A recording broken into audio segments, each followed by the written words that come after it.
কলব পরিষ্কার করার জন্য আমি কয়েকটা ফর্মুলা বলে দিই। এটা সবার জন্য, এবং বিশ্বাস করেন এখন আমরা সমাজে যারা বসবাস করি বেশিরভাগ আমরা মৃত কলব নিয়ে বসবাস করি। যদি কলব জিন্দাই হতো তাহলে হক বাতিল চিনতে পারতাম না। যদি কলব জিন্দাই থাকতো তাহলে কি দুনিয়ার এই মোহের মধ্যে ব্যস্ত থাকি?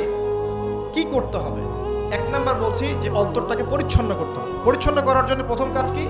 প্রথম কাজ হচ্ছে 5 ওয়াক্ত নামাজকে আঁকড়ে ধরা। কি করা? 5 ওয়াক্ত নামাজকে আঁকড়ে ধরা। যদি আপনি জামাত মিসও করে ফেলেন বাসায় পড়ে ফেলবেন, নামাজ বাদ দেওয়া যাবে না।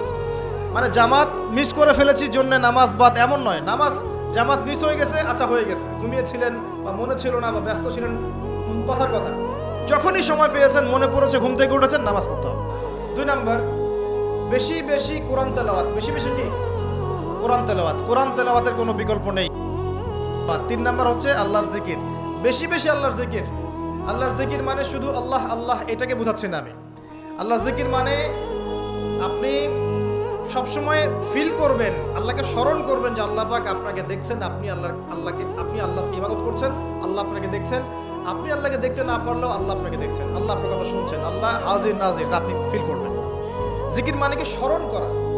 জিকির মানে কি?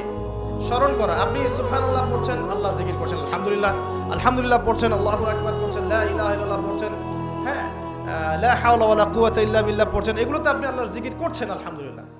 এখন ব্যবসা করতে গিয়েছেন, এই যে মাপের দাড়িপাল্লা উঠালেন, এই যে মাপে কম দিচ্ছেন, এখন কি আল্লাহ আপনাকে দেখছেন না?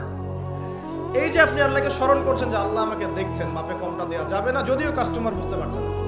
এই যে আপনি আল্লাহকে স্মরণ করলেন, এটাই আল্লাহর জিকির। 4 নাম্বার কি? 4 নাম্বার হচ্ছে জ্ঞান অর্জন।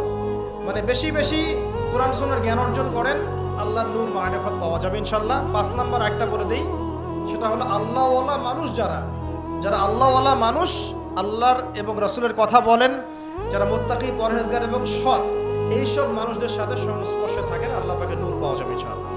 আর 5টা কথা বললাম খালি, অনলি 5টা।